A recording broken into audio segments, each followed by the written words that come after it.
Amigos y amigas de esta soleada comuna de Arauco. Como ustedes bien saben, ya venimos hace 3 programas con el buen amigo Álvaro Sánchez, haciendo un análisis un poco detenido respecto de, particularmente y en principio, de este libro, de este estudio que hizo Álvaro Sánchez, que tiene relación con las consecuencias que ha tenido para nosotros, las buenas y las malas, por cierto, de esta gran industria forestal. Hemos pasado por el proyecto MAPA, hemos pasado por las grandes extensiones de monocultivos que tiene esta gran industria forestal. Y cuando digo gran industria forestal es porque me refiero precisamente a las grandes empresas. No estamos acá, no vamos a hablar de los pequeños propietarios, porque sabemos que ellos escasamente tienen, ¿no es cierto?, posibilidades de rentar como lo hacen las grandes empresas. Y nuestra preocupación es esa: las grandes extensiones de territorio que tienen las grandes empresas plantadas con monocultivo, en muchos casos sin ningún respeto al medio ambiente, con las consecuencias de sequía que hemos tenido. Ya los estudios son claros, los monocultivos nos están chupando todo el agua, y tenemos, ¿no es cierto?, y ustedes aquí en la comuna de Arauco saben muy bien que en muchos sectores rurales, demasiados sectores rurales, las personas, los seres humanos, tienen que abastecerse de agua con camiones de aljibe. Entiéndase que en los sectores rurales se depende de los cultivos, se depende de los animales, y cuando no hay agua eso no funciona, pues, estimado amigo y amiga. Yo conocí hace un mes más o menos a una coterránea mía ramadillana que vive allá por Bulelco, y me decía que ella en la primavera alcanza un poquito a cultivar sus hortalizas, pero ya en verano no puede porque no tiene agua. Entonces esas son las consecuencias que nosotros queremos desempañar, para tener una opinión, una crítica, un análisis más bien, de cuáles son las problemáticas que nos aquejan aquí en la comuna de Arauco y en el territorio en general. Y queremos, y en esta oportunidad le vamos a pedir a Álvaro que nos dé algunas herramientas, algunas opciones de cómo nosotros podemos ir paso a paso saliendo de esta situación que en realidad no soporta más análisis y no soporta más tiempo en que nuestras autoridades no estén tomando medidas para solucionar esta complicada situación. Hemos hablado de los necesarios cambios institucionales para terminar con estos abusos. Y cuando hablamos de abusos, hablamos de los abusos que tienen precisamente la gran industria forestal con los habitantes del territorio, y con los campesinos que aún, la gente de campo, que aún mantiene escasamente, ¿no es cierto?, sus propiedades. Álvaro, tengo la impresión, tengo casi la certeza de que nuestras autoridades no quieren ponerle el cascabel al gato. ¿Qué opinión te merece eso? Yo tengo esa impresión y esa casi certeza, como te digo, porque acá tenemos demasiados problemas, y nosotros creemos, y desde un punto de vista muy personal, yo creo que hay harto por hacer, pero que falta voluntad, y también voy a atreverme a decir voluntad política para resolver esta situación. Yo creo que nuestras autoridades no han dado el ancho, no están a la altura para ponerle el cascabel al gato. ¿Qué piensas tú de eso? Bueno, primero que nada, Danilo, saludarte, saludar a la radio que nos permite hoy día estar al aire, la 89.9 Radio Villaray.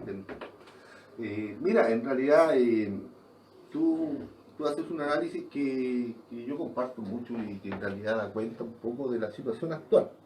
Ahora, ciertamente en el trabajo que yo realizo, lo que trato es dar cuenta, ¿no?, también de manera técnica, ¿no?, por qué estamos en la situación que hoy estamos, ¿no? Y ciertamente la industria forestal ejerce y desarrolla lo que todos conocemos: la plantación del monocultivo, ¿no es cierto?, de especies foráneas que han tenido una consecuencia en el medio ambiente y también en todo lo que significa el desarrollo de nuestras comunas y de nuestra provincia. Ahora bien, para que se produzcan los hechos que tú señalas, Danilo, debe haber una autoridad que permita o no permita que dicho hecho ocurra. Y como se señala y hemos señalado, el modelo forestal se ha podido desarrollar porque existe un modelo político, económico y cultural que ha permitido su pleno desarrollo tal y cual es ejercido hasta este momento. Hemos dicho que el ente rector de la actividad forestal es la Corporación Nacional Forestal. CONAF. CONAF, ¿no es cierto? Y otro ente que conformaría incluso casi toda la totalidad de la institucionalidad forestal es el INFOR, que es el Instituto Forestal. Ellos bajo la dependencia del Ministerio de Agricultura. Entonces tenemos, voy a usar un término, pero perdónenme, pero quiero graficarlo. La culpa muchas veces no es del chancho, sino del que le da el afrecho. ¿Qué adagio más propio para esta situación? Me van a disculpar tal vez lo tosco que pueda sonar, Por favor, pero yo quiero... Tómese la libertad porque le está chuntando el clavo. Quiero que grafique y que hablemos como trato de hacerlo a través del libro y que es detrás del lomo. Tratemos de despejar todo este tipo de cortinas que durante tiempo, ¿no es cierto?, han ido disipando más, ¿no?, lo han distanciado más de la realidad. Entonces tenemos una industria que, al no tener ningún tipo de control efectivo me refiero, al no tener ningún tipo de fiscalización por parte del Estado. Y usted sabe, mi buen amigo, que cuando el Estado no está presente, los particulares, y en este caso las industrias, son las que en realidad efectúan el control real. O abuso y uso y abuso. Tú lo graficas muy bien, Danilo. Cuando nadie controla, cuando nadie fiscaliza, cuando la autoridad está ausente, cuando el Estado se retira, no quiere jugar un rol. El particular, en este caso la industria, usa y abusa. Tierra de nadie. Estamos justamente, y la situación a la que hemos llegado es porque el Estado ha renunciado a ejercer un control de una industria tan importante como la industria forestal, que hoy es la que genera una mayor cantidad de exportación, ¿no es cierto?, y comercialización después de la industria minera. O sea, después de la minería, que incluso podríamos dejarla un poquito aparte, ¿no es cierto?, porque tiene un desarrollo propio en sí mismo, por la riqueza que significa.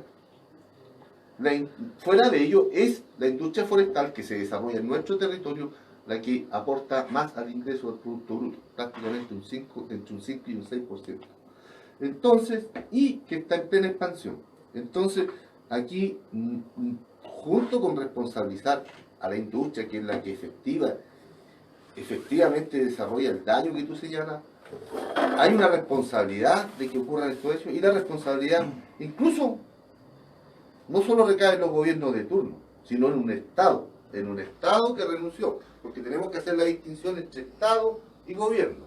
Ciertamente, claro que sí. El Estado es lo que conforma toda la institucionalidad, ¿no?, la que está bajo el amparo jurídico, el marco jurídico que dio la Constitución del 80. Y los gobiernos son parte del Estado, esa parte que desarrolla el Poder Ejecutivo, por lo tanto que permanentemente está modificando. Sin embargo, ellos, desde el 90 a la fecha, la institucionalidad forestal, lejos de avanzar, ¿no es cierto?, hacia una mayor fiscalización, rigurización de la actividad, muy por el contrario, incrementó los aportes. Nada se ha dicho sobre el pago del impuesto territorial y otros tributos. Nada se ha dicho sobre la contaminación. Muy por el contrario, se ha dado carta y luz verde para que, como por ejemplo, hoy día el proyecto MAPA sea una realidad, saltándose muchos pasos, incluso que establecían convenios internacionales. Entonces, Danilo, aquí, y hay otro tema al que me quiero referir. Pero primero identifiquemos al Estado como el actor y el cuadro jurídico más relevante para que ocurra la situación que estamos viendo. El primer responsable. Y en realidad yo creo que el responsable a secas. Yo creo que es el primer responsable porque después vienen las responsabilidades que tienen los gobiernos de turno y junto con las otras autoridades que designan los gobiernos de turno. Entonces, el Estado es el primer responsable, luego vienen los gobiernos de turno entendiendo que depende mucho del gobierno, del gobierno que esté ejerciendo el poder, para las políticas que se desarrollan. Muy bien. Mira, yo no sé si... Mira, yo quiero hacer acá un pequeño paréntesis para todos los amigos y amigas que nos escuchan. Y tiene relación con la importancia y la pertinencia de lo que nosotros conversamos y aprovechamos estos micrófonos, en este caso de Millaray, que se lo agradecemos mucho. Y tiene que ver con que en la mañana escuché por ahí en un programa radial, ciertamente que tiene muy poca audiencia, que estaban preocupados por el tema Venezuela. Fíjate, yo lamento mucho el tema, la situación que está pasando ese hermano pueblo venezolano, pero que ocupemos las ondas radiales de una radio pequeña, de una comuna pequeña en el sur de Chile, para hablar de los problemas de Venezuela me parece un poquito un despropósito, porque nosotros tenemos situaciones tan o más graves que en Venezuela, y estamos pasando por arriba. Estamos haciendo exactamente lo mismo que hacen nuestras autoridades, escondiendo la cabeza, ¿ya? O sea, o nosotros nos hacemos responsables de nuestros problemas y los resolvemos, y luego podemos dictar cátedra o dar consejo a otros pueblos, a otras naciones. Quería hacer ese paréntesis porque me parece un despropósito que se estén gastando horas y voluntades para hablar de temas que no tenemos ninguna posibilidad de resolver nosotros, ¿ya? Solamente para mirarnos el ombligo y creernos todavía jaguares de América cuando entendemos, y acá está a la vista, de que en realidad parecemos más bien gatos mojados. Mira, por eso se agradece el espacio que nos otorga esta radio, amigo, ¿no es cierto? Que es justamente discutir, ¿no es cierto?, problemas que vemos, que nos aquejan diariamente. Son nuestros. Que sabemos que nos afecta a nosotros, a nuestras familias, a nuestros familiares y a todos los que habitamos esta provincia de Arauco. A veces nosotros hacemos distinciones entre comunas, y que bien que se haga, ¿no es cierto?, porque cada una tiene su particularidad, su identidad. Pero podemos, yo creo, a esta altura claramente argumentar que la provincia de Arauco y otros territorios viven una realidad similar, con muy pocas diferencias, tal vez con algunas particularidades. En algunas está el desarrollo del mar, en otros está el desarrollo agrícola, pero en definitiva compartimos una cultura, una identidad, un territorio y una forma de ver la vida que nos hace muy similares y que nos hace como una hermana y nos hacen un pueblo que además debemos enfrentar en el futuro, porque las soluciones van a tener que ser en forma colectiva. Aquí no va a salir Arauco de su desarrollo, no va a salir la provincia, la comuna de Los Álamos sola, sino que... Solos no. Nunca más. Nunca más, y se extraña, nosotros, y yo en lo particular celebré mucho cuando se creó esta instancia de Arauco 7, que eran las comunas, los alcaldes, los ediles, dijimos, puta, por fin se estaban dando los pasos y los avances, ¿no es cierto?, de unidad, de una mirada común, pero en realidad... ¿Unidad para qué, Álvaro? ¿Qué se ha logrado con Arauco 7? No, pero era una, si lo pensamos, era una bonita posibilidad, de enfrentar, ¿no es cierto?, una mirada común. Lamentablemente, como tú lo señalas, no logró los objetivos que muchos esperábamos. Ahora, ¿por qué lo traigo a la cosa? Porque sin embargo, mi buen amigo Danilo, creo que esa idea habría que reflotarla. Yo creo que los nuevos municipios deben crear al menos una mirada común de carácter provincial. Discúlpame, Álvaro, pero yo ahí nuevamente necesito interrumpir. Sí. Tenemos en la provincia de Arauco 7 comunas, de allí el nombre de Arauco 7, pero tenemos en 5 de ellas, por lo menos, alcaldes de tendencia derechas. Sí. ¿Ya? Son alcaldes de derecha. Sí. Ellos llegan rápidamente a acuerdos con todo el mundo, pero no avanzan nada en lo que se refiere a la mejoría de la calidad de vida de las personas. ¿Ya? Yo te cuento un caso, y por esto voy a ser muy exacto. Hace un par de años atrás tuvimos un gran levantamiento en la comuna de Arauco, que llegó tarde, por cierto, porque Curanilagua lo hizo antes, Lota también lo hizo antes, en Los Álamos también se hizo antes, en esto del conflicto que tuvimos con la construcción de la ruta 160. Nosotros aquí en Arauco tarde llegamos, pero llegamos, y tuvimos un gran levantamiento poblacional ciudadano para exigir mejorías en la ruta 160. Nosotros, los ciudadanos, le entregamos el liderazgo al alcalde de la comuna, nos parecía que correspondía, le entregamos todas las buenas voluntades a él para que encabezara. Reunimos mucha gente, yo estoy hablando de mucha gente en esas manifestaciones, pero lamentablemente, como el alcalde era de tendencia derecha hacia el gobierno, rápidamente lo llamó al intendente, rápidamente lo llamaron de Santiago, fue al Ministerio del Interior en Santiago, llegó a algunos acuerdos y el movimiento hasta ahí llegó. O sea, nuevamente, lo que comenzó la gente, lo que comenzó la ciudadanía, lo terminan las autoridades negociando nuestras necesidades, y hasta el día de hoy podemos ver muy pocos avances de todo lo que, comillas, negoció nuestra primera autoridad local en Santiago. Entonces, es una pena, pero el tema de Arauco 7 puede ser una buena intención, pero si no tenemos real voluntad política de parte de nuestras autoridades para ir por donde la ciudadanía necesita que vayamos, no vamos a lograr objetivos. Qué bueno que haces, que das el relato que has dado, porque voy a poder terminar mi análisis de los elementos que te señalaste. Adelante, por favor. Por un lado tenemos el Estado, ¿no es cierto?, como el mayor y tal vez el responsable genérico de esta situación. Después tenemos los gobiernos de turno, que podríamos aparejarlo de gobierno y Estado. Después tenemos a la empresa, que es en definitiva la que ejerce, ¿no es cierto?, la que ejerce la explotación y el desarrollo que nosotros conocemos de la industria forestal. Y en tercer lugar, y tal vez el elemento más relevante, Danilo, y que voy a entrar a discutir lo que tú recién señalas, somos nosotros los ciudadanos también, los responsables de que la situación hoy día esté tal cual está, y que después de prácticamente casi 30 años de democracia solo se haya profundizado este modelo, también nos hace a nosotros, los habitantes de este territorio y de todo el país, responsables de no haber modificado esta situación. Sí, somos corresponsables. Entonces, Danilo, cuando tú me señalas que tenemos 5 alcaldes de una línea política, que es la derecha, no es porque ellos se hayan tomado los municipios, sino porque nosotros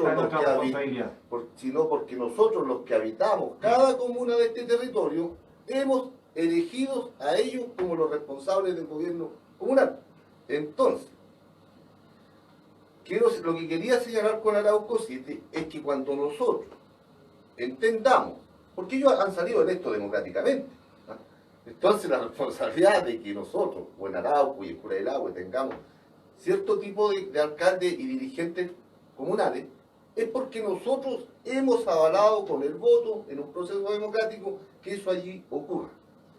Y como tú señalas, que eso ocurra y sea una realidad en cada una o en la mayoría de las comunas, no ha permitido, por ejemplo, el avance que tú señalabas, ¿no es cierto?, porque rápidamente se llegan a acuerdos con los gobiernos y en realidad todas aquellas sentidas aspiraciones que tienen los habitantes quedan truncas. ¿Por qué? Porque son coartadas a nivel central. Entonces, si tú me planteas eso y nosotros queremos modificar, por ejemplo, el tema forestal, no tenemos ninguna posibilidad de avanzar y solamente el tema forestal se va a seguir profundizando.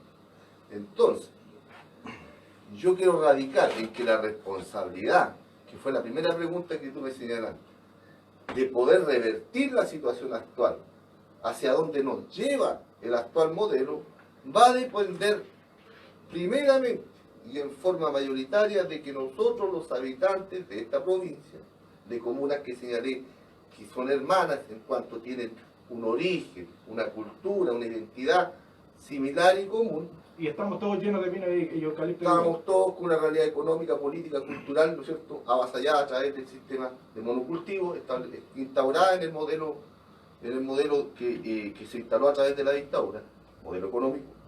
Entonces, los primeros actores relevantes en modificar y empezar a acordar y avanzar hacia un nuevo modelo más integral que considera al ser humano como eje central de desarrollo, ¿no?, donde los seres humanos volvamos a tener la trascendencia y la primacía y la importancia, ¿no es cierto?, y no y no el individualismo y la micro y macroeconomía que no Ojo, ojo que los seres humanos son muy importantes, pero el resto de quienes habitan este suelo también tienen importancia. Estamos hablando de la biodiversidad, estamos hablando de los animales, estamos hablando de muchas cosas. Los seres humanos son muy importantes, pero también hay otras especies que tienen tanta importancia como nosotros en este suelo. Como diría un hermano mapuche, la cosmovisión, ¿no es cierto?, que incluye a todo lo que nos rodea, ¿no? Entonces, avanzar hacia allá implica que nosotros los que habitamos tomemos la conciencia y queramos efectuar los cambios que planteamos, porque hay un dicho, solo se harán cosas diferentes, solo podremos cambiar si hacemos cosas diferentes. Ciertamente. Si hacemos lo mismo, vamos Sí, a obtener lo mismo. Álvaro, mira, yo encuentro muy interesante tu análisis, pero no me quiero quedar con las preguntas. ¿Ya? Mira, según tu opinión, y ahora te pregunto como leguleyo, como abogado, ¿cuáles son los pasos que nosotros como ciudadanos deberíamos seguir para terminar con la frescura, pero esto es una frescura, de los grandes contribuyentes que no pagan lo que deben pagar? ¿Ya? Y te hago esta pregunta tan directa porque me parece casi mira, irrisorio, ridículo, me molesta que para cobrarle los impuestos y las contribuciones a los grandes capitales se complican tanto y le dan tantas facilidades y le dan manga ancha, y resulta que para cobrarle el impuesto a los ciudadanos que van a cobrar el 10%, que van a retirar el 10% de la AFP, andan todos vueltos locos. El gobierno es el más interesado en quitarnos los poquitos pesos que vamos a poder recuperar de ese retiro del 10%. Entonces, hay dos legislaciones, tengo la impresión, desde el punto de vista contributivo, dos legislaciones. Una para las grandes industrias y empresas, para los grandes capitales, y otra para nosotros, porque a nosotros nos cobran por todo. Entonces, ¿cuáles son los pasos que nosotros deberíamos seguir para poder terminar con esta frescura, y vuelvo y repito lo mismo, esta frescura de la gran empresariado, de los grandes capitales, para que podamos ir cambiando el paradigma? No sé, Álvaro, me parece que nuestro amigo Carballo ahí nos está diciendo que tenemos que hacer un cortecito, por lo tanto, vamos a dejar tu respuesta para la vuelta del corte comercial. Me parece, vale. Vamos y regresamos, estimados amigas y amigas.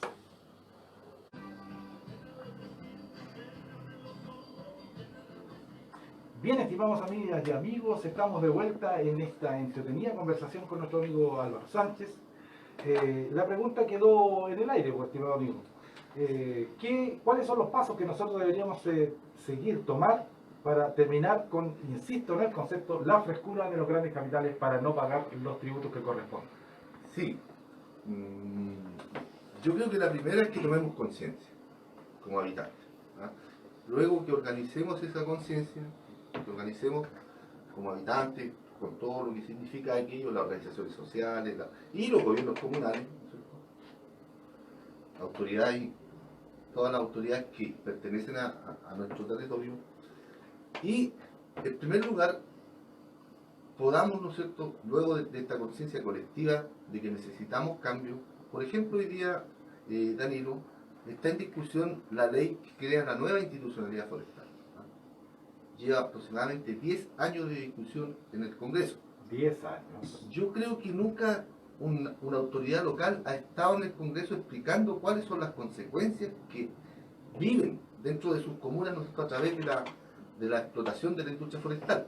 Entonces, sería bueno que nosotros, cuando señalaba que nos organicemos, ¿no es cierto?, que hagamos una mirada y un frente común a nivel provincial, me refiero a eso, más allá de la organización, como se llame o cual sea, que podamos tener un representante a nivel provincial que pueda ir a expresar al Congreso y participar en la conformación de esta nueva ley, ¿no?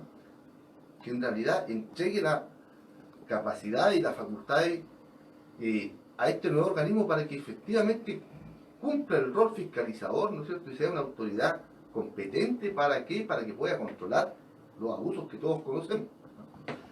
Luego hay una legislación, ¿no es cierto?, que todavía está plenamente vigente y que señalo yo en el libro, que es el Decreto Ley 701, que si bien es cierto dejó, ¿no es cierto?, terminó de dar esta franquicia que significaba significaba, ¿no es cierto?, contribuir, ¿no es cierto?, monetariamente, casi con un 70%, más de un 70% de todos los gastos operacionales que tenía la industria forestal en la plantación de sus recursos. Aclaremos ese punto, porque de lo que tú me estás hablando de que todos los chilenos, con la plata de todos nosotros, con la plata de nuestros impuestos, cuando vamos a comprar un kilo de pan, ¿no es cierto?, son 200 pesos, más de 200 pesos lo que dejamos de impuestos.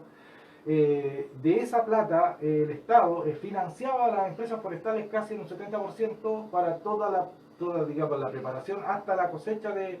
O sea, nosotros le pagamos el 70% para que ellos pudieran tener plantaciones.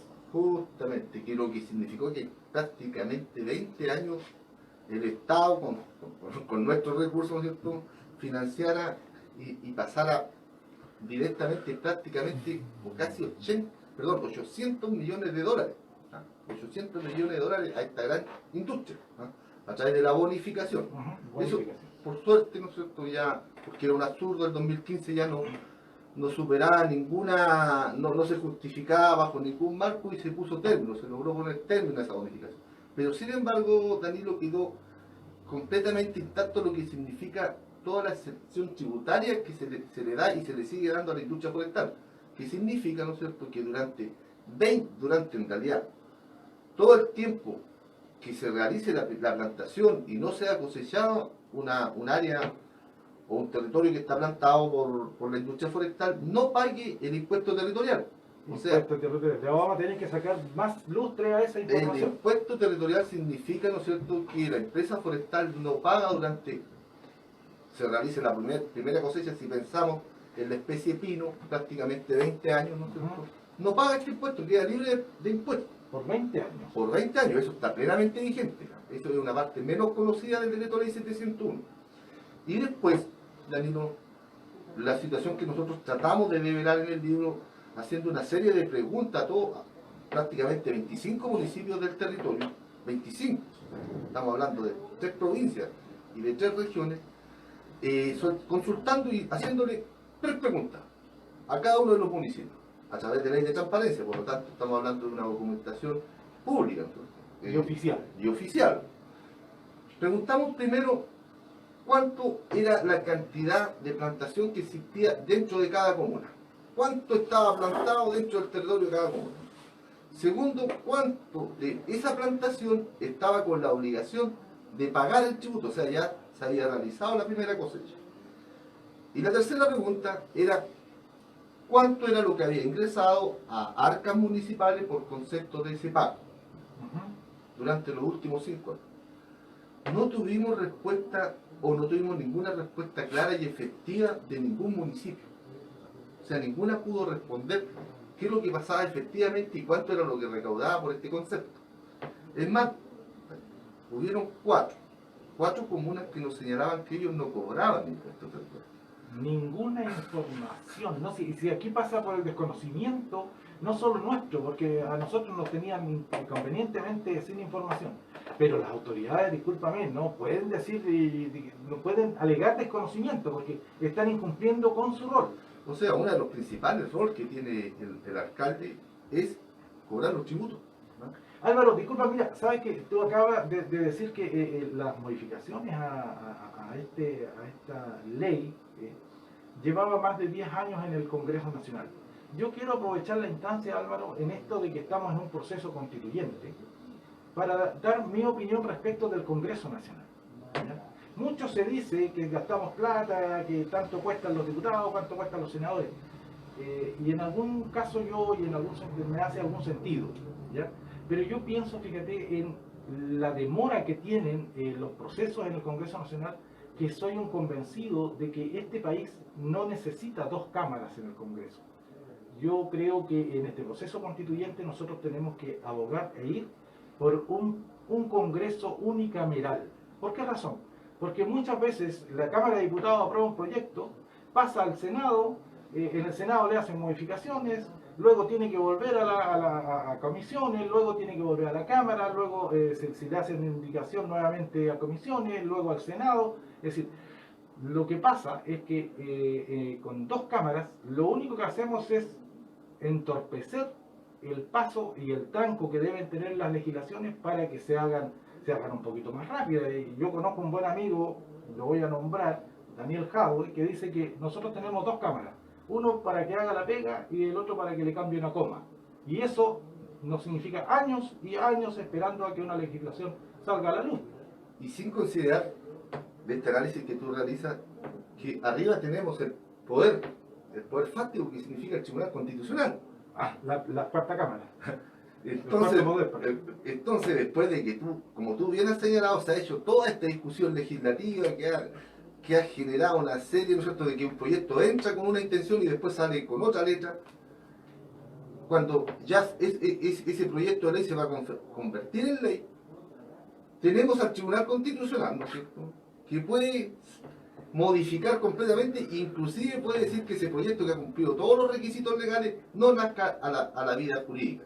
Un ejemplo, la ley del consumidor, una ley que entregaba más atribuciones a los consumidores, ¿no es cierto?, y que permitía que las empresas no abusaran como han abusado tanto tiempo, como a través de lo que todos conocimos, ¿no es cierto?, como por ejemplo la corrupción del confort, la corrupción de las farmacias. Sin embargo, esa ley, después de que había logrado, ¿no es cierto?, sortear todo este aparataje jurídico, legislativo, el Tribunal Constitucional la desecha, establece que no es constitucional. Entonces, yo creo que justamente los países que han logrado un mayor desarrollo tienen una cámara, ¿no es cierto?, que permite, ¿no es cierto?, que sea más operativo y permite en definitiva que la discusión de un proyecto de ley no termine en otra cosa que es completamente diferente a la intención originaria, ¿no?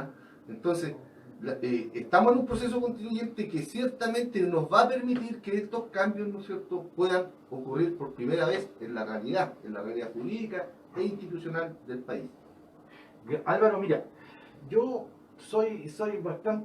debo admitir que no soy experto ni tributario ni contable, no soy estadístico, ¿ya?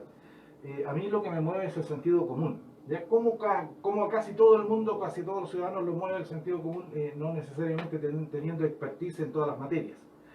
Pero en programas anteriores, Álvaro, hemos hablado de que los tributos, por el concepto de pago de impuesto territorial, podrían alcanzar a triplicar los presupuestos municipales, ¿ya?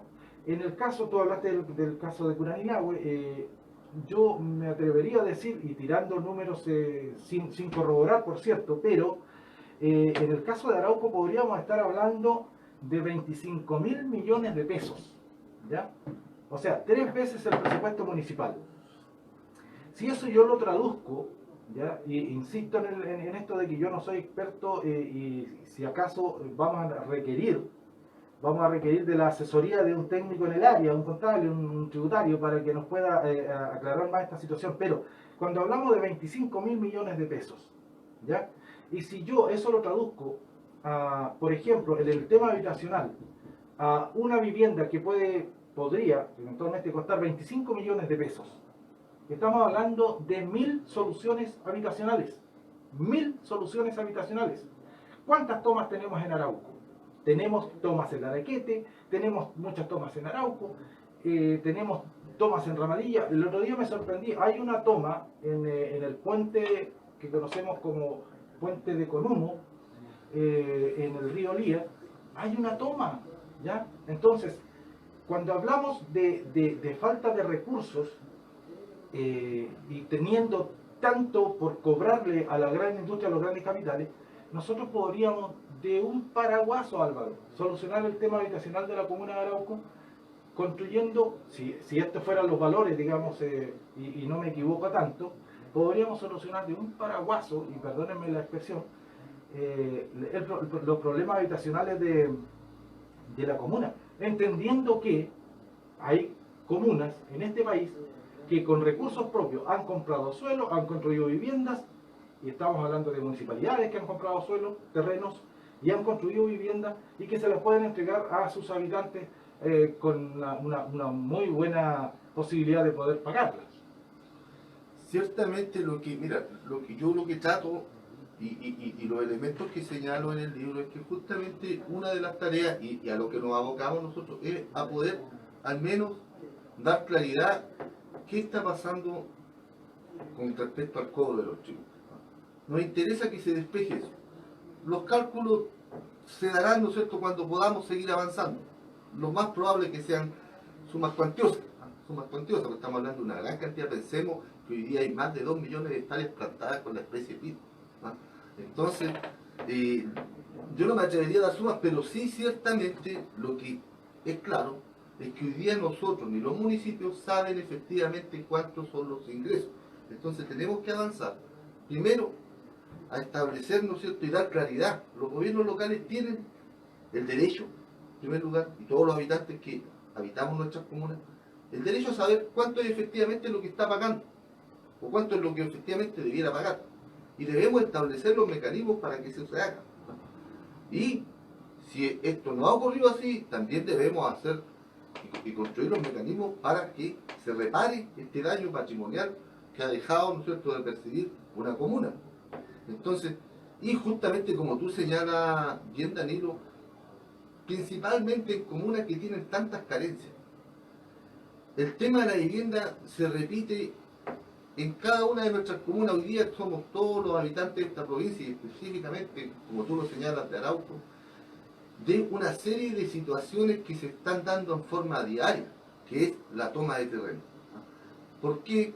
Porque en definitiva, como volvemos al principio del programa, el Estado y los gobiernos comunales no han tomado, ¿no es cierto?, o no han podido tomar, o por desidia no han querido tomar esta situación como un tema relevante.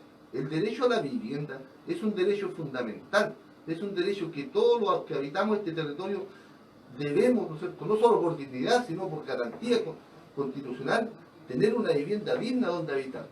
Hoy día la proliferación de tomas es una realidad diaria. Yo te voy a dar un ejemplo, Danilo, de lo que pasó en Curanilahue. Se constituyó un comité hace prácticamente 12 años. 12 años. 12 años un comité de vivienda. Más de una década. Más de una década. Con 700 familias, ¿no es cierto?, que dijeron ya, vamos a seguir la línea del comité, Ministerio de Vivienda, organismo, y todos los requisitos que se exigen, que no son menores. Una cuenta de ahorro, estar organizados como comité, tener una ficha social, ¿no es cierto?, que permita postular. Esta gente se organizó muy bien, se reunía periódicamente, y yo fui testigo cómo ellos organizaban una serie de acciones para cumplir con el requisito monetario que le exigía esta libreta. Ciertamente. Venta de completo, rifa, todo lo que significa, y los habitantes con la esperanza de cumplir el anhelado sueño de la vivienda propia. 12 años de espera. Primer obstáculo, no había suelo. Terreno, ¿sí? No había terreno donde edificar. Entonces, Pero sabemos quién tiene el monopolio del suelo en esta provincia, por lo menos. cuando comenzaron los conflictos, ¿qué decía la autoridad comunal? No, este es un problema entre particulares. ¿No? Es un problema entre un comité con una empresa.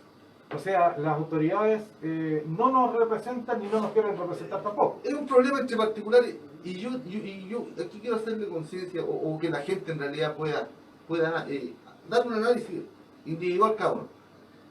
¿El problema de la vivienda en una comuna es un problema particular, o los gobiernos comunales deben asumir esa tarea como un rol central?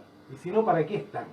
Porque si necesitamos, ¿no es cierto?, un gobierno comunal o un municipio que se preocupe, no sé, de las calles, del aseo, de la educación, en realidad tal vez no necesitamos un edil o elegir, sino que necesitamos técnicos, ¿no es cierto?, ingenieros que puedan hacer ese tipo. Pero lo principal, creo yo, a mi entender, es que hay una serie de hechos y derechos que van, ¿no es cierto?, y son responsabilidad de los gobiernos comunales. El tema de la vivienda no puede expresarse, no puede señalarse como un tema de particulares, sino que es un tema que sufre cada uno de sus habitantes, y que tal vez es la primera necesidad que tiene una persona por su dignidad, es poder que su familia se guarnezca, ¿no es cierto?, y tener una vida como corresponde. Estamos hablando de un derecho fundamental. Una dignidad de decir, yo construyo mi casa, aquí voy a desarrollar mi núcleo familiar con todos los principios y valores que ello significa. Entonces, ¿qué ha pasado? ¿Qué ha pasado? Y reitero, porque yo creo que esta analogía se puede repetir en otras comunas. ¿Qué ha pasado en Curanilahue? Esas 700 familias, después de esperar todos estos años, nunca una respuesta, no hay suelo.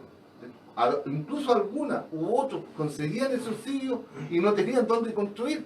Yo creo que esa realidad se repite. Conozco un caso muy particular y lo voy a mencionar, discúlpame Álvaro. Me llamó hace unos días atrás un buen amigo de mi querido Ramadilla, Juan Carrillo, más conocido como Tormenta para los que son ramadillanos, y me dice que él efectivamente se adjudicó un subsidio, esto hace ya más de 5 años, se adjudicó un subsidio, le pudieron construir su casa, pero por algunas cuestiones tecnocráticas, el Servio todavía no le hace la recepción de su vivienda y él todavía hace 5 años no puede habitar su casa. Estamos consultando qué pasa, porque aquí evidentemente hay una irregularidad y que aquí pasa por los técnicos que tienen que resolver este tema, porque mi vecino, Juan Carrillo, no tiene por qué entender cómo es la burocracia del sistema. Él lo único que necesita es legítimamente se adjudicó ese subsidio y tiene todo el derecho del mundo a exigir que se le entregue su vivienda para tener su vivienda digna. Y eso genera dos situaciones más que uno que la conoce. Una es que no sea recepcionada, no se puede evitar, por lo tanto, y además el constructor, el contratista, que también es un vecino que ejerce como sector instalador, puede cobrar. Además, este señor no puede postular a otro tipo de beneficios porque está dentro del sistema. Ciertamente. Entonces, lamentablemente esa es la realidad. Y yo quiero ir un poco más allá, siguiendo la analogía de este ejemplo que te daba, porque creo que se repite. Lo conversé en Leibu, se repetía, lo conversé con gente de Cañete, Los Álamos, se repetía. Buscando algún origen de la situación de Tomás, ¿no es cierto?, que estamos viendo. Claro, esas 700 familias, ¿qué tuvieron que hacer para avanzar? Se tomaron. Cuando el gobierno comunal dice, no, este es un problema particular, cuando el gobierno nacional dice, no, en realidad aquí nosotros no podemos intervenir, no se puede intervenir, el Estado, sí, para subvencionar, ¿no es cierto?, a la gran industria no tuvo ningún desparpajo en entregando 800 millones de dólares que eran de la contribución de todos nosotros, y no puede tomar carta en los asuntos, no sé, si estamos hablando de 5 hectáreas, estamos hablando de 10 hectáreas, no estamos hablando de que la industria va a desaparecer. Estamos hablando de 5 o 10 hectáreas. ¿Cuántas hectáreas tiene la industria forestal en este territorio? Entonces, ¿qué ha permitido? ¿A dónde estamos hoy día? Estamos en una situación de hecho que es grave, que es muy grave. La gente entendió que el Estado ni el gobierno le estaba dando la respuesta y salió a tomarse los terrenos colindantes para poder construir sus viviendas. Ahora, ¿qué nos va a generar eso? ¿Qué nos genera eso? Primero, cero control. Muchas autoridades no quieren entrar en el tema. Le esquivan al tema. Y no solamente autoridades, conozco personas que aspiran a representarnos que evitan incluirse en ese tema porque, y yo de alguna manera también le puedo encontrar razón. Porque mira, te explico lo siguiente. Hay un terreno que está baldío y que hay un comité, ¿no es cierto?, organizado y todo lo demás que está postulando a ese terreno y de alguna manera está adjudicado a ese comité. Pero ese lleva ¿cuánto? 5 o 8, 10 años ahí parado porque el comité, como bien lo graficas tú, a ese comité todavía no le dan las soluciones. Y hay otro comité que no tiene un terreno y que ve ese terreno baldío y desocupado y va y se lo toma. Entonces entran en conflicto un comité que lleva tiempo y otro comité que están haciendo. Entran en conflicto por un mismo territorio, por un mismo terreno, y ahí se pelean los vecinos y las autoridades se hacen los larry, ¿ya? Y eso es lo que tenemos que cambiar. Mira, yo te digo, y voy a aprovechar de dar un dato duro.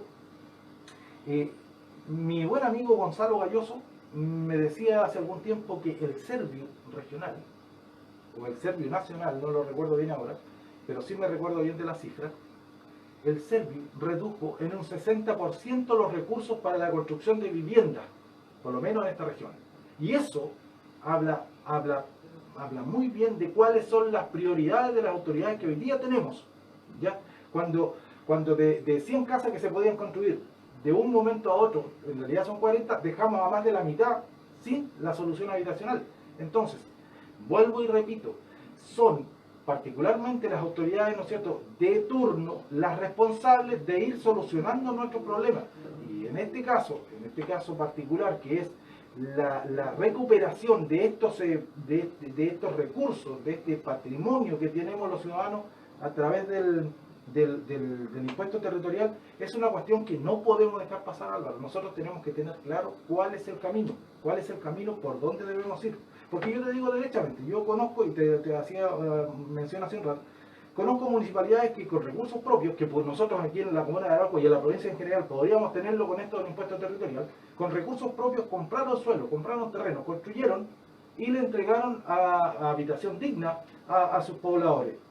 Ya otros ediles o autoridades prefieren gastar esa plata en áreas verdes y en el hermoseamiento de la ciudad. Pero nosotros tenemos una necesidad superior y mayor, que es la de construir vivienda y darle dignidad a nuestros habitantes. Justamente, no me cabe duda que el dato que te señala nuestro amigo Gonzalo es efectivo. Yo conozco la preocupación que él tiene por este tema. Lo conozco, sé que él está trabajando, ha estado conversando con las tomas y todo, así que yo creo que hay que apuntar hacia allá. Él es un hombre que está preocupado de esta situación y justamente está tomando el toro por la asta. El problema es que aquí todos se han escondido, todos se han Y está siendo muy responsable en todo lo que está haciendo. Me parece bien, ese es el camino. ¿Ah? Yo sé su preocupación y creo que hacia allá debemos dar la discusión. Tomar el tema como un tema relevante. Pensemos además que las construcciones que se van a hacer en estas tomas va a ser profundizar la pobreza porque van a carecer de toda habitabilidad esencial. Exactamente, claro. Pensemos que no van a tener agua, pensemos que no van a tener luz, Alcantarillado. pensemos que en una situación de pandemia como estamos, que no sabemos hasta cuándo se va a extender, no van a tener alcantarillado. Entonces este no es un tema Es insalubre, no solamente es indigno, también es insalubre. Por eso doy fe de que la preocupación que tiene Gonzalo y otras autoridades, junto con los comités que se están organizando, es el camino que debemos tomar. No podemos seguir escondiendo la cabeza, como no podemos seguir escondiendo la cabeza en otros temas. También hay otros Salud, temas más. salud. La provincia de Arauco y nuestros hospitales están completamente carenciados. El tema medioambiental. Los funcionarios, a quienes les envío un gran salud. Hoy día los hospitales y todo el sistema de salud en el territorio se está dando por la valentía, por el arrojo, por el gran amor a su trabajo que tienen los funcionarios, que están completamente desgastados con esta situación de pandemia. Entonces necesitamos que nuestras autoridades le tomen la debida problemática que significa esto y que nosotros, voy a reiterar este concepto, nosotros los habitantes asumamos la responsabilidad que nos corresponde de exigir, de organizar, porque esto no solo debe ser entregado a una o dos personas, sino que nosotros debemos, me gusta el concepto de gobierno comunal, donde todos participemos y donde el alcalde sea o los ediles sean los que representan a esa construcción colectiva. Y no elegir solamente a una persona a quienes le entregamos todo el mandato y la responsabilidad. Un pequeño reyesuelo. No, yo creo que eso no ha funcionado. Estamos claros que no ha funcionado en ninguna de nuestras comunas y yo creo que hoy día debemos avanzar hacia eso, a una construcción colectiva donde todos podamos exigir y ayudar a la construcción de ese gobierno comunal. De alguna manera hemos vuelto a la época feudal. El señor feudal es el alcalde y el resto somos todos sus lacayos. No ha funcionado, no está funcionando. Damos cuenta que una gran cantidad de derechos, que son los derechos más caros para los individuos, no están siendo correctamente proporcionados. Hablamos del derecho a la vivienda, el derecho a la salud, el derecho a la educación, el derecho a vivir en un medio ambiente libre de contaminación, el derecho, y el derecho inclusive, a mí me gusta el concepto que tienen los gringos, el derecho a la felicidad. Tenemos derechos. El derecho a la felicidad está establecido en su Carta Magna. Y para nosotros es como algo consustancial, ¿no es cierto? Medianamente acomodados, como dice mi buen amigo Daniel Jado. Entonces no vamos a alcanzar ese derecho a la felicidad o a la dignidad mientras no superemos y demos cuenta de todos estos derechos anteriores, que son derechos básicos. Álvaro, tú mencionaste la importancia que tiene el tema salud para nosotros, para los que usamos el sistema público de salud, que somos demasiados, muchos. También es muy importante y también me adhiero al saludo, al abrazo, al agradecimiento a todos los funcionarios de la salud porque de verdad que le han puesto el pecho a las balas, le han puesto coraje a su labor. También es importante, Álvaro, el tema medioambiental. y tomándonos de precisamente lo que tú escribiste en tu libro y este estudio, las consecuencias medioambientales que ha tenido todo el proceso de la gran industria forestal que nos ha pasado por encima, pero con todo y a todos. Y también un tema muy importante que es el respeto a nuestro pueblo originario y a las primeras naciones. También a ellos se les ha, y eso es un consenso ya histórico, se les ha pasado por encima, no se les ha respetado, se les ha quitado, se les ha desterrado, se les ha quitado dignidad. Y es un tema que también es importante, Álvaro. Yo no sé si tenemos posibilidades en los próximos programas de poder atacar estos temas, conversar de ellos, ver por dónde podemos ir, humildemente desde nuestro punto de vista, ir buscando soluciones a todas estas problemáticas. Yo creo que uno de los objetivos de este programa, que es Foro Ciudadano, es justamente traer a colación y poner, ¿no es cierto?, poner en la discusión pública una serie de hechos y situaciones donde nosotros no hemos participado. No hemos deliberado públicamente como organizaciones y como individuos todas estas situaciones que tú señalas. Y los ejemplos los tenemos a la vista. Te voy a recordar, Danilo, cuando estuvimos en ese hermoso lanzamiento que tú organizaste acá en la comuna, en el Centro Cultural. Sí, la verdad es que salió hermoso. Salió hermoso, ¿no? Fue una instancia muy linda, muy vívida, con muchos sentimientos que afloran. Cuando nosotros conversamos estos temas, algo nos nace. ¿Ah? Se provoca en nosotros alguna... Oye, Álvaro, recuerda que ahí una persona se emocionó bastante, fue muy emotivo esa situación. Fue emotivo. Mira, y yo quiero, para ejemplificar, yo siempre trato de ejemplificarlo para que la gente no pueda, tal vez, comprender, porque sabe de lo que está hablando. Pero el tema del medio ambiente, había un dirigente, no me acuerdo el nombre, tal vez no diera el caso, que venía del Araquete y señaló por el tema medioambiental toda la situación que pasó en la contaminación que tuvo la playa de Araquete. Todos sabemos, todos los que tenemos algunos años, conocimos, ¿no es cierto? Y la Araquete era el balneario principal de toda la provincia. ¿No? Era, uno esperaba el verano para estar sus semanas, sus 15 días, ir a acampar, los jóvenes, la familia. Todos sabemos lo que pasó con la playa de la Araquete. Es decir, que se olía la playa de la Araquete estaba pestilente, estaba con líquidos que provenían desechos de la industria forestal. Y todo lo que significó para esa comunidad ese daño, ese tremendo daño, y que ha significado, y que tal vez va a ser posible de revertir. ¿No? Hoy día está hermoso, todo, pero todos sabemos que ya no es lo mismo, ¿no es cierto? ¿Por qué? Porque se contaminó y se permitió. ¿Qué pasó con nuestras autoridades que permitió que eso ocurriera? ¿Qué pasó con nosotros como comunidades que permitimos que eso pasara? Un daño que tal vez es irreversible. ¿No? Entonces, yo creo que es bueno ejemplificar muchas veces situaciones que son producto de lo que nosotros señalamos. ¿Ah? Que aquí nosotros no estamos porque tenemos cierta aversión o tenemos, ¿no es cierto?, cierta mirada contraria a todo lo que ha significado el desarrollo, pero sí queremos plantear efectivamente de que hay situaciones que hemos vivido y que están afectando a nuestra comunidad y la afectan. Cuando la gente dice, no, a mí no me afecta el tema forestal, bueno, si usted no tiene vivienda, ¿quién tiene ese terreno? Pensemos que la industria forestal, muchos de esa gente que está en las tomas son obreros forestales. No podría decir uno, la lógica, voy a entregarle este terreno a esos obreros porque son los que me generan mi riqueza, para que tengan un mejor bienestar, para que tengan una mejor vida. ¿Ah?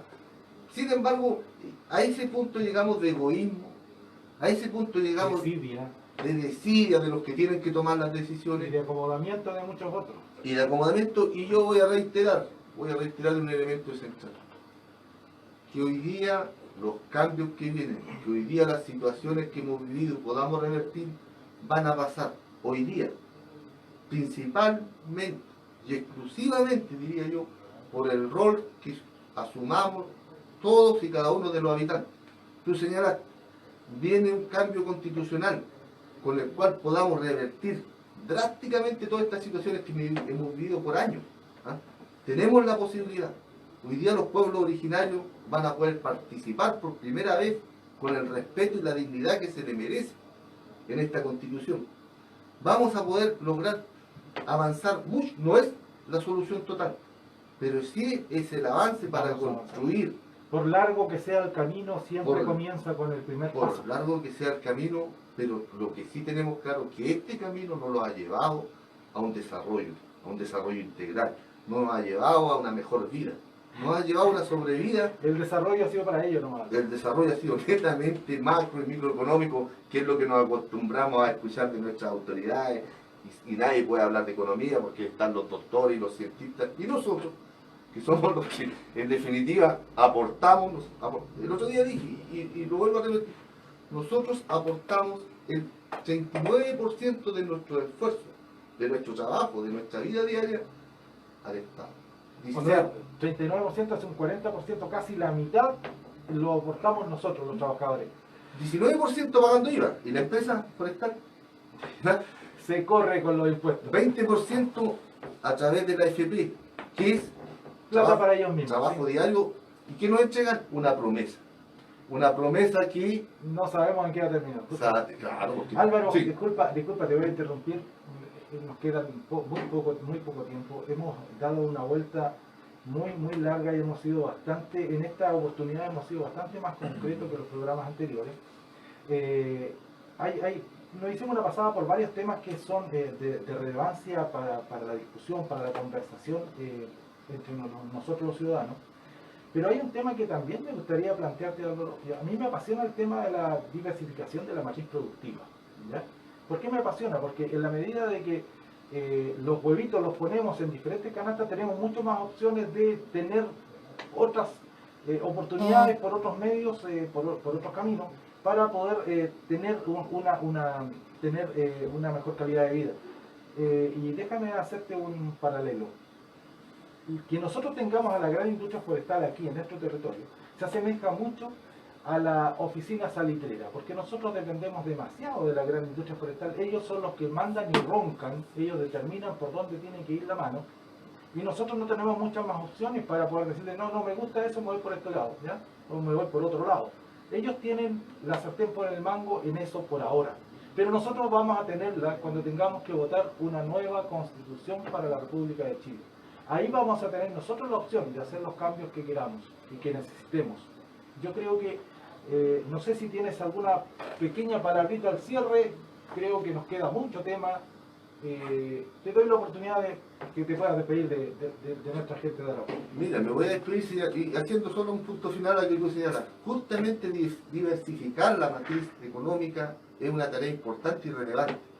Hoy, todos sabemos que la provincia de Arauco y este territorio es fecundo, y fue muy fecundo en todo lo que significó agricultura, cereales, granos, que está arraigado aquí, no en la zona central. Hablamos de arveja, poroto, todo lo que significa la legumbre.